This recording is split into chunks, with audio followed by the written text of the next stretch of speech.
Hello guys! Hello!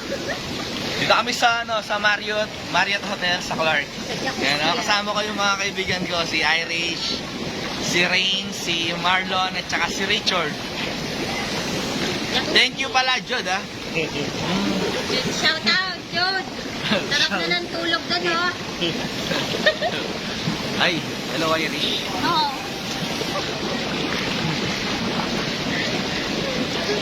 Jacuzzi. Oo naman yung jacuzzi. Ikaw mamaya sa sauna na kayo lugar. Huwag bibitaw guys, samo. Mamaya. Mamaya, gagawin namin yan.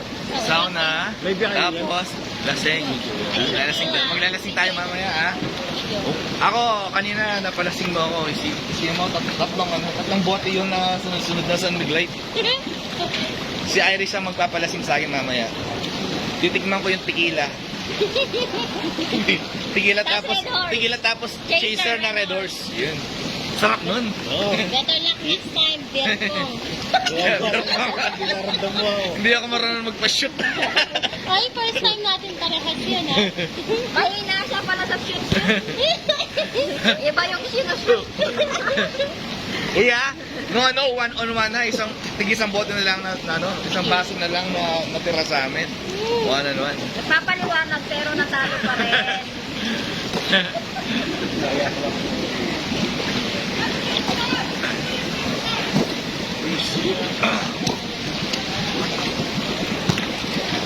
Close na kasi.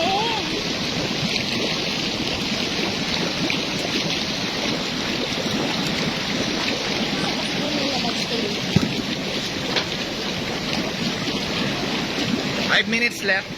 5 minutes left, pinapaalis na kami. 4 minutes na lang yan. Na-consume na yung 1 minute. Oo.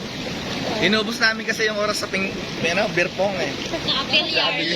Meron pa naman tayo sauna, guys. May sauna, magsasauna pa kami mamaya. Titignan natin kung sino yung tatagal sa init. Kanina nandun kami sa Swiss. Nagsauna ka na? Nagsauna ka na? Mainit, no? Sobra. Nagsauna ako, mga ano lang ako. 4 minutes, ayoko na. Oh, mainit. Sarap kaya. Tapos, after nung mainit, akala kong malamig yung tubig sa jacuzzi. Ngayon pala, sobrang init din. Alam mo yung itlog ko. Yung itlog ko. Hindi na po Naging boiled egg. Naging high coil o soft coil. Buto na lang yung black. Na-overcook.